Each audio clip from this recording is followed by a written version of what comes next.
샬롬으로 인사할까요? 우리 샬롬. 네, 한 주간 동안 평안하셨습니까? 우리 옆에도 인사할까요? 우리 샬롬으로요. 샬롬.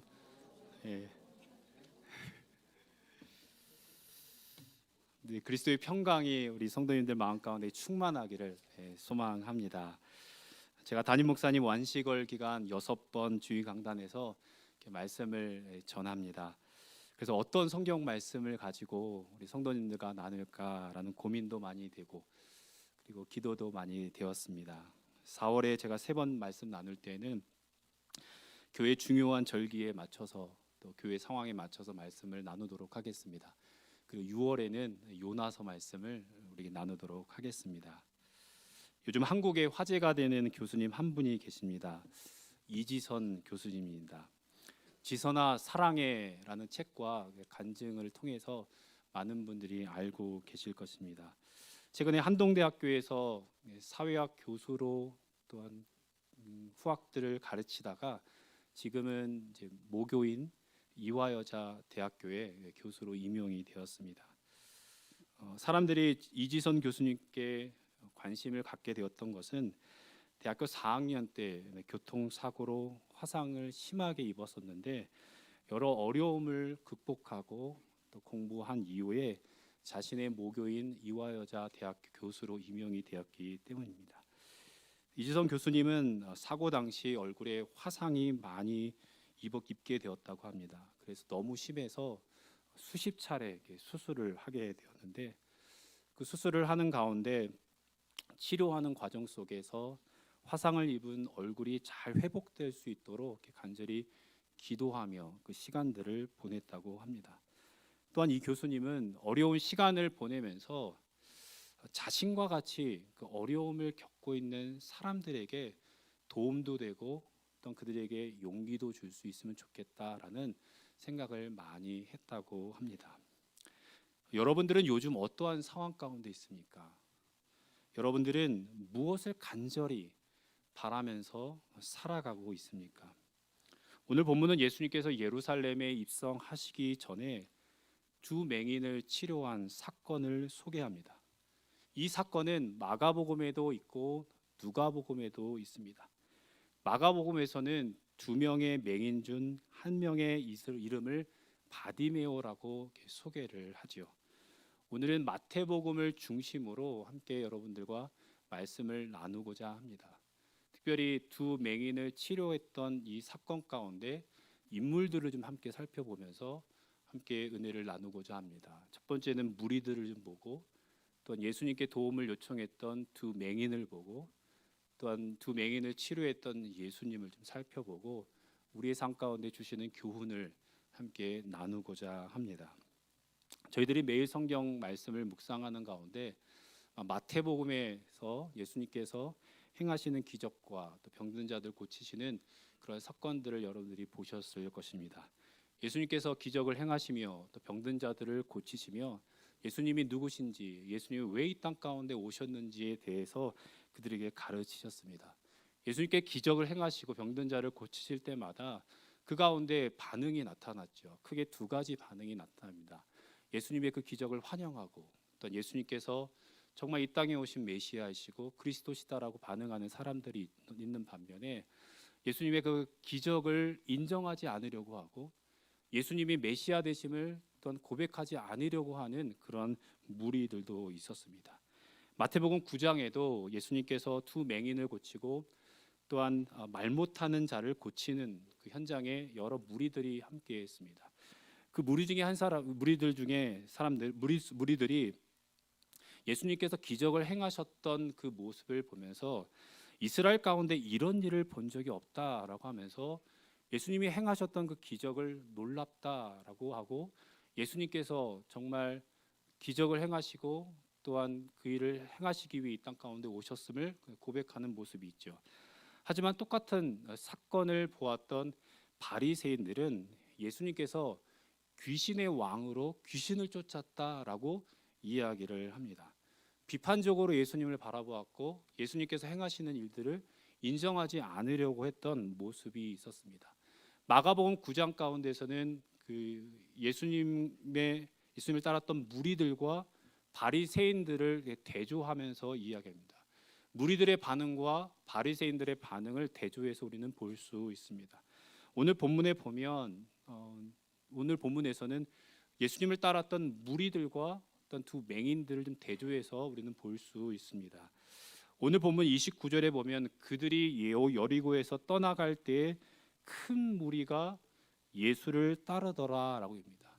예수님을 따랐던 큰 무리가 있었다라고 이야기를 하지요.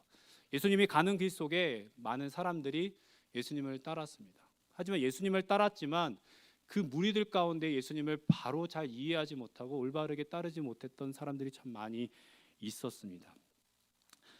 두 맹인이 예수님께 나를 불쌍히 여겨 주시옵소서라고 그렇게 요청했을 때 무리들이 반응했던 모습을 보면 그들의 마음의 상태들을 우리가 좀 확인할 수 있습니다.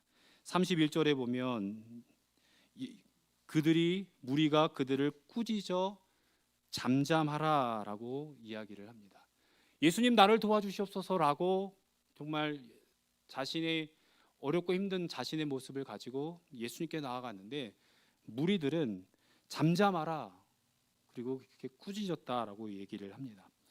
예수님을 따랐던 메시아, 예수님을 따랐던 그들이 메시아 되신 예수님, 다윗의 자손으로 오신 예수님에 대한 바른 이해를 갖고 있지 않았기 때문에 어쩌면 그렇게 반응했었으리라 생각이 되옵니다. 예수님께서 공생애 가운데 예수님이 왜 이 땅 가운데 오셨는지에 대해서 많은 무리들과 제자들에게 말씀을 하셨습니다. 자신은 섬김을 받으러 온 것이 아니라 섬기기 위해 이 땅 가운데 오셨고 이 세상의 많은 죄인들을 살리기 위해 이곳에 왔다. 또한 소외받는 자들을 위해서 이 땅에 오셨다라고 그들에게 가르치셨습니다. 그럼에도 불구하고 많은 무리들이 예수님을 그렇게 믿지 않았습니다. 예수님을 위대한 왕으로 생각했던 분도 있고 하지만 긍휼이 많으신 또한 왕이다라고 생각하지 않았던 많은 무리들이 있었습니다. 많은 무리들이 예수님을 따랐지만 예수님을 잘 이해하지 못한 채 또한 예수님을 믿지 않은 채 그들이 예수님을 따라갔던 모습을 우리는 확인할 수 있습니다. 우리는 많은 사람들이 따라갈 때 그것이 진리가 아님에도 불구하고 많은 사람들이 인정하고 따라가기에 그 길들을 인정하고 또한 따라갈 때도 우리는 많이 있습니다. 이 세상을 살아가는 방식이나 또 자녀를 교육하는 방식들이 옳지 않음에도 불구하고 많은 사람들이 그렇게 인정하고 그것이 옳다고 생각하면 그것을 따라 또 살아가는 모습들이 참 많이 있습니다. 예수님을 따라가는 방식에도 성경에서 이 길이 옳은 길이고 이것이 예수님이 우리에게 따라가라고 했던 그 길이라고 말씀에도 불구하고 우리는 그것이 힘들고 어렵고 또 많은 사람들이 그렇게 따라가지 않는다라고 생각되어질 때 그것이 그냥 옳은 것 같이 우리는 살아갈 때가 참 많이 있습니다. 자녀들이 종종 엄마 아빠들을 설득할 때 그들이 바른 길을 가지 않음에도 불구하고 스스로를 정당할 때 엄마 친구들 다 해 이렇게 얘기하면서 부모를 설득하지 않습니까? 많은 사람들이 옳지 않음에도 불구하고 그것이 옳은 것 같이 따라가는 모습들이 참 많이 있습니다. 예수님께서 십자가에 못 박히기 전 빌라도는 흉악범이었던 바라바를 놓아줄지 예수님을 놓아줄지 무리들에게 물어보았습니다. 그때 무리들은 바라바를 놓아주고 예수님을 십자가에 못 박으라라고 했습니다. 죄가 없으신 예수님이 풀려 나와야 되는데 많은 무리들이 예수님을 십자가에 못 박고 바라바를 또한 놓아주라고 하니까 또한 빌라도는 그렇게 행했던 모습을 우리는 보게 됩니다. 오늘 본문에도 무리들은 예수님을 따랐지만 예수님에 대한 바른 이해 없이 그가 원하는 방식으로 따랐던 모습이 있습니다. 두 맹인을 좀 살펴보기를 원합니다. 일평생 맹인으로 살았던 두 맹인은 성 밖에서 구걸하면서 앉아 있습니다. 마가복음에서는 바디메오라고 그 두 맹인 중에 한 사람을 이렇게 소개를 하는데 바디메오를 어떻게 수식하냐면 거지 바디메오라고 소개를 합니다. 오랫동안 맹인으로 거지로 이 땅을 살아왔던 모습이었지요. 주변 사람들이 아마 그들을 다 알았을 것입니다. 길가에 앉아 있었던 두 맹인, 또한 무언가를 찾고 있었던 두 맹인은 예수님께서 이 땅 가운데 오셨다라는 소식을 들었습니다. 두 맹인은 제자들과 또 수많은 사람들이 보았던 병든 자를 고치는 현장과 또한 기적들이 일어나는 것을 그들은 보지 못했습니다. 왜냐하면 그들은 앞을 보지 못하는 맹인이었기 때문에 그렇죠. 하지만 그들은 예수님에 대해서 들었습니다. 예수님께서 오셔서 많은 병든 자들을 고치신다라는 것을 그들은 들었습니다. 기적을 베푸시는 분이 오셨다라는 것을 그들은 들었습니다. 이사야서 35장 5절에 이렇게 말씀을 합니다. 그때 맹인의 눈이 밝을 것이며 못 듣는 사람의 귀가 열릴 것이며, 이사야 선지자가 메시아가 올 때, 여호와의 종이 올 때 눈먼 자가 눈을 뜨고 또한 귀머거리가 들을 수 있을 것이다 라는 이야기를 합니다. 예수님께서 이 땅 가운데 오셨다라고 말씀하시고 이스라엘 백성들이 그토록 기다렸던 메시아, 그분이 오셔서 병든 자들을 고치신다라는 그 소식을 두 맹인이 들었습니다. 두 맹인은 예수님의 그 기적과 이적은 보지 못했지만 그들은 예수님에 대해서 들을 뿐만 아니라 그들은 예수님을 믿었습니다. 눈을 고쳐 주실 뿐만 아니라 자신의 영안의 눈을 띄워 주시는 분이 예수님이시다라는 것을 그들은 믿었습니다. 마가복음에서 사람들은 예수님을 나사렛 예수라라고 얘기를 합니다. 그리고 바디메오도 처음 선생님이다라고 얘기를 하다가 예수님을 부르며 자기에게 긍휼을 베풀어 달라고 했을 때 그들이 불렀던 것은 다윗의 자손이었습니다. 30절 하반절에서 소리질러 가로되 주여 우리를 불쌍히 여기소서 다윗의 자손이요라고 하면서 예수님을 다윗의 자손이라고 부르면서 긍휼을 베풀어 달라고, 자신에게 은혜를 베풀어 달라고, 자신을 불쌍히 여겨 달라고 그렇게 예수님께 구하고 있는 모습을 보게 됩니다. 두 맹인은 사람들이 하는 소리도 들었고 예수님께서 구약의 약속대로 이 땅에 오신 다윗의 자손 예수시다라는 것을 그는 믿었습니다. 하나님께서 아브라함과 모세에게 언약을 맺으셨던 것처럼 다윗과 언약을 맺으셨습니다. 사무엘하 7장 11절 하반절부터 13절에 보면, 조금 길지만 제가 읽도록 할게요. 여호와가 또 내게 이르노니 여호와가 너를 위하여 집을 짓고 내 수환이 차서 내 조상들과 함께 누울 때 내가 내 몸에서 날 내 씨를 내 뒤에 세워 그의 나라를 견고하게 하리라. 그는 내 이름을 위하여 집을 건축할 것이요 나는 그의 나라 왕위를 영원히 견고하게 하리라. 아멘. 하나님께서 다윗의 후손으로 또한 왕이 이 땅 가운데 오실 것이고 또 하나님께서 그 왕을 통하여 하나님의 나라를 견고하게 세울 것이다라는 것을 약속하셨습니다. 예수님께서 다윗의 후손으로 이 땅 가운데 오셨지요. 마태복음 1장에서도 예수님의 계보를 소개하면서 1장 1절에 보면 아브라함과 다윗의 자손 예수 그리스도의 계보라라고 시작을 합니다. 저희들이 종려 주일을 지키고 있는데 예수님께서 예루살렘으로 들어가셨을 그 당시에 사람들이 소리질러 외치면서 찬양했는데 어떻게 찬양하냐면 호산나 다윗의 자손이여 찬송하리로다 주의 이름으로 오시는 이여 가장 높은 곳에서 호산나 하더라라고 하면서 찬양합니다. 다윗의 후손으로 다윗의 자손으로 이 땅 가운데 오신 구원의 하나님이신 예수님, 그분을 찬양하는 모습이 예루살렘으로 들어가는 그 순간 속에 많은 사람들이 행했던 모습이었습니다. 마태복음 22장 42절에도 바리새인들과 이야기를 하면서 예수님께서 자신이 다윗의 후손일 뿐만 아니라 어떤 주되심을 그들에게 선포합니다.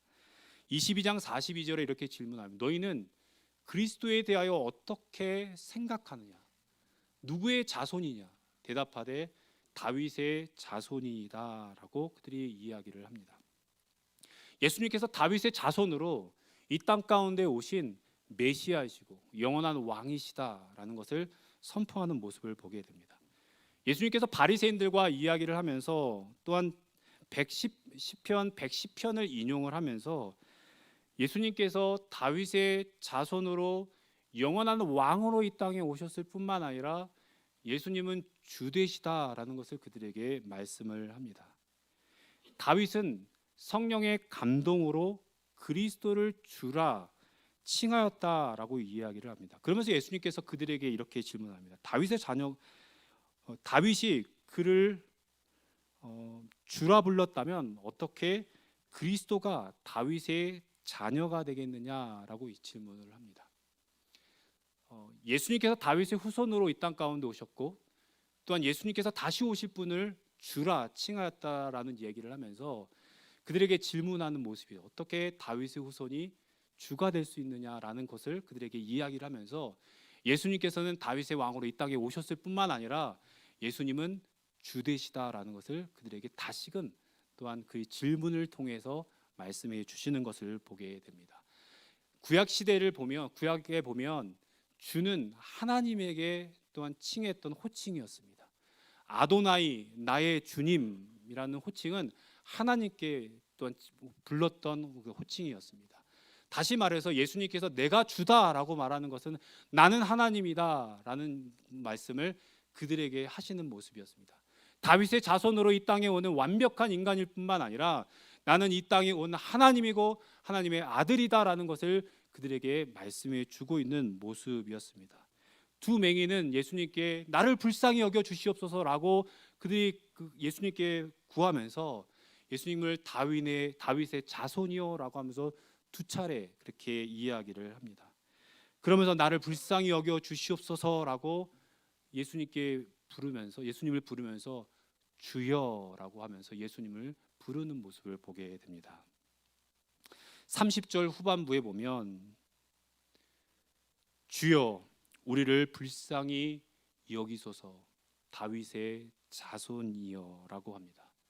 31절에도 또한 이렇게 부릅니다. 더욱 소리 질러 이르되 주여 우리를 불쌍히 여겨 주시옵소서 다윗의 자손이여 하느니라. 33절에도 이렇게 해요. 이르되 주여 우리의 눈 뜨기를 원하나이다. 주님, 나의 주님, 나의 하나님, 내 눈이 띄어지기를 원합니다. 나를 고치어 주시옵소서. 나에게 긍휼을 베풀어 주시옵소서라고 하면서 다윗의 자손으로 이 땅에 오신 예수님께 두 맹인은 예수님께 간구하는 모습을 보게 됩니다. 두 맹인은 예수님이 이 땅에 오신 영원한 왕이시다라는 것을 믿었습니다. 또한 자신을 고치실 분이 예수님이시다라는 것을 그들이 믿었기에 예수님을 부르며 나를 불쌍히 여겨 주시옵소서, 나에게 긍휼을 베풀어 주시옵소서라고 요청하는 모습을 보게 됩니다. 여러분들은 어떠한 문제를 가지고 다윗의 후손으로 왕으로 오신 주님, 긍휼이 많으신 그 주님께 간구하고 있습니까? 지난 월요일에 테네시 내슈빌에서 총격 사고로 3명의 우리 학생과 교직원이 숨지게 되었습니다. 그 소식을 듣고 저는 긍휼이 많으신 주님께 기도했습니다. 아이들을 잃은 가족들에게 또한 친구를 잃은 우리 자녀들에게 하나님 긍휼을 베풀어 주시옵소서.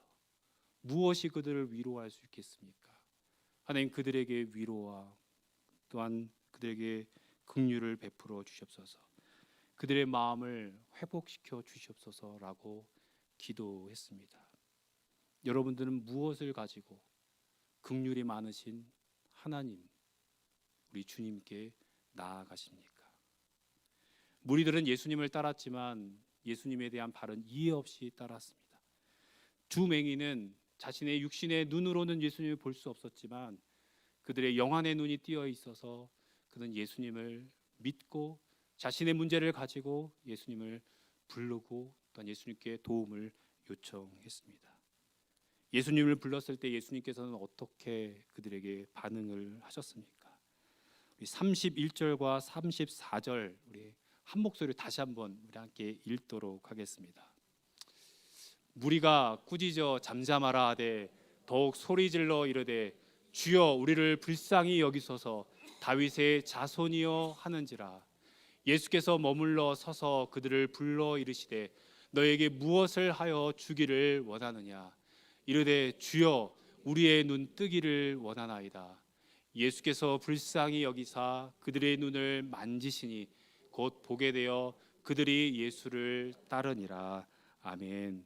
자신을 부르는 두 맹인에게 예수님께서 어떻게 반응하셨습니까? 예수께서 머물러 서서 그들을 불러 이르시되, 예수님께서 가시던 길을 멈추시고 그들을 불렀다라고 얘기를 합니다. 예수님께서 예루살렘으로 지금 가고 있는 그런 상황이었습니다.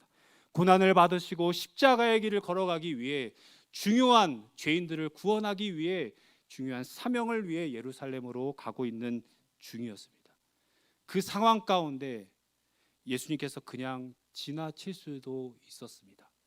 하지만 예수님께서 가던 길을 멈추시고 또한 그를 부르셔서 이렇게 물어옵니다.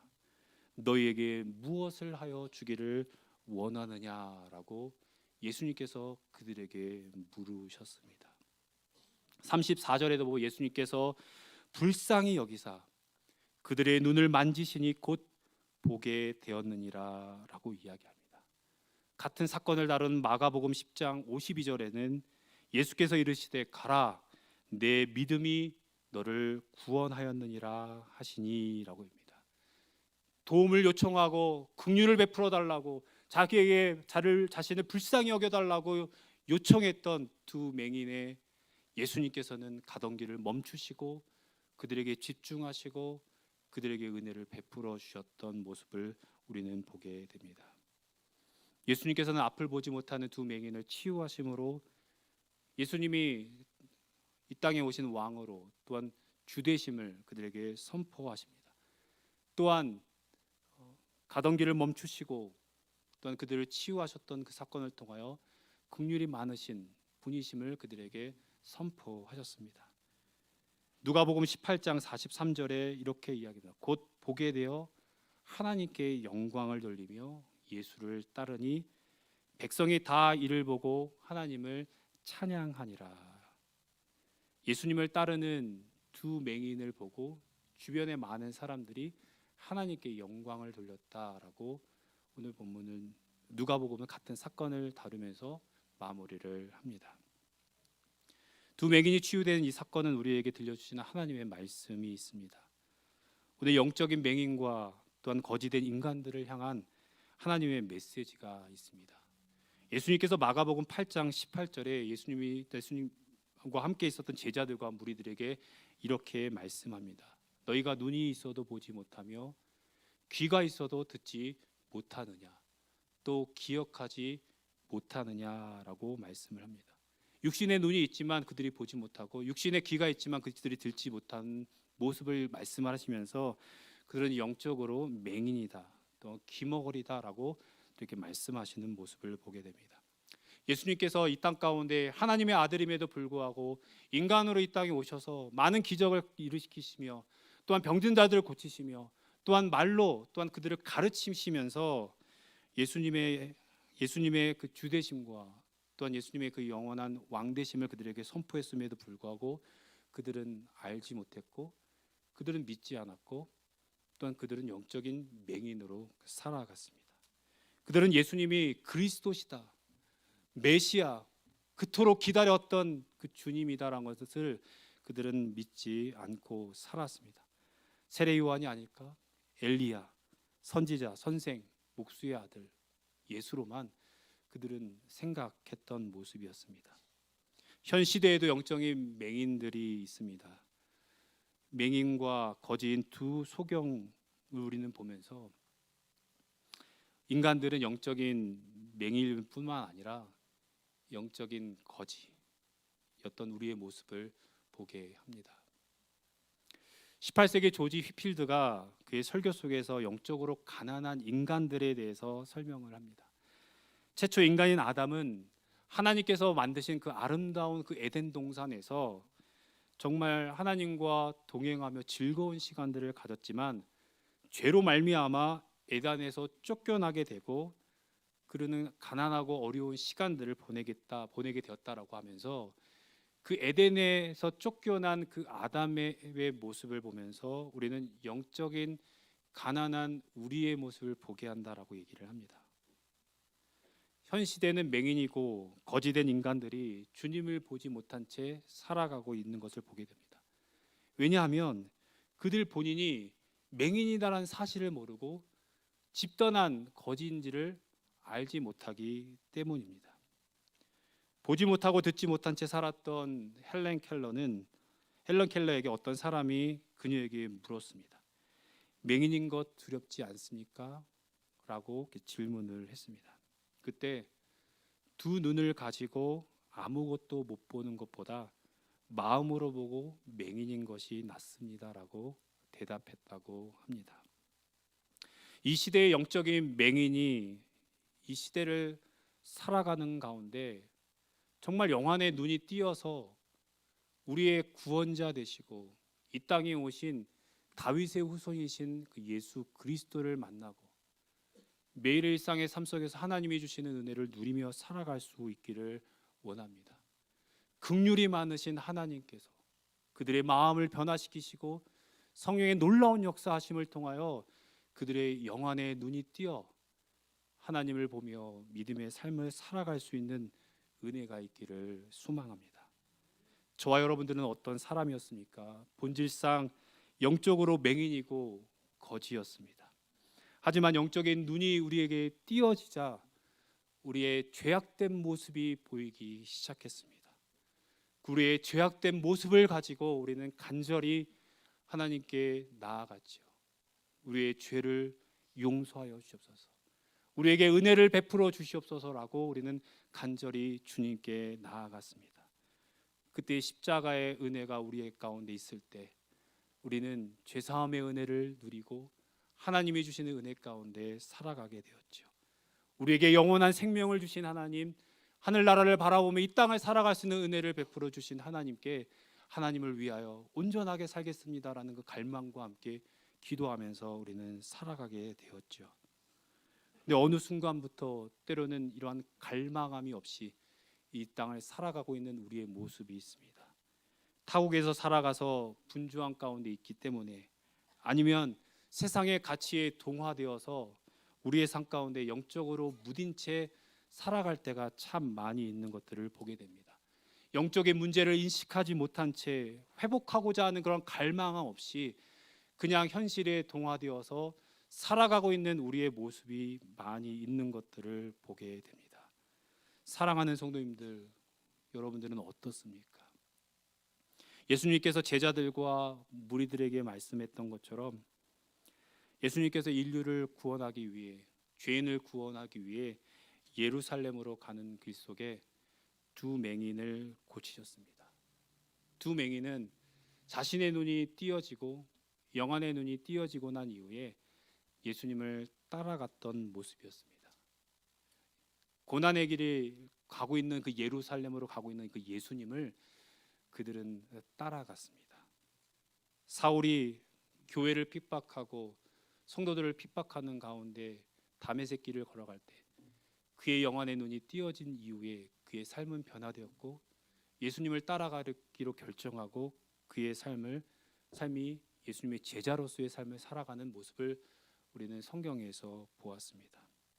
두 맹인이 주님을 따랐던 것처럼, 바울이 예수님을 따라갔던 것처럼 성도님들도 여러분들이 성령의 역사하심을 통하여 죄악이 깨달아지고 십자가의 은혜가 깨달아지고 난 이후에 내가 주님을 따라가겠습니다, 내가 예수님을 따르는 제자로서 제가 온전히 살아가겠습니다라는 결단을 갖고 여러분들이 살기 시작했을 것입니다. 그런데 여러분들은 지금 현재 온전히 신실하게 인내하며 예수님을 따라가고자 하는 그러한 간절함이 있습니까? 몇 년 전에 베스트셀러였던 Not a Fan이라는 책에서 하는 질문이 이 질문입니다. 여러분들은 좋을 때만 따르는 예수님의 팬입니까? 아니면 예수님의 제자입니까? 여러분은 예수님을 좋을 때만 따르는 팬입니까? 아니면 예수님을 신실하게 따르는 제자입니까? 하나님의 은혜로 영안의 눈을 뜨고 이 땅을 살아가는 이 뉴라이프 성도님들이 정말 예수님을 신실하게 또한 인내하며 온전히 따라가는 제자로서의 삶을 살아가기를 소망합니다. 여러분의 매일의 삶의 여정 속에 때로는 힘들고 어려운 순간들이 있고 세상에 많은 유혹이 우리 앞에 있을지라도 주님을 따라가는 삶이 예수님께서 우리를 부르신 삶임을 인정하고 하나님 앞에 온전히 나아가는 여러분들의 삶의 여정이 되기를 원합니다. 수많은 어려움이 있을지라도 우리에게 긍휼을 베풀어 주시는 이 땅 가운데 오신 예수님께 구하고 또한 하나님이 주시는 은혜를 누리며 살아가는 저와 여러분들이 되기를 주님의 이름으로 축복합니다.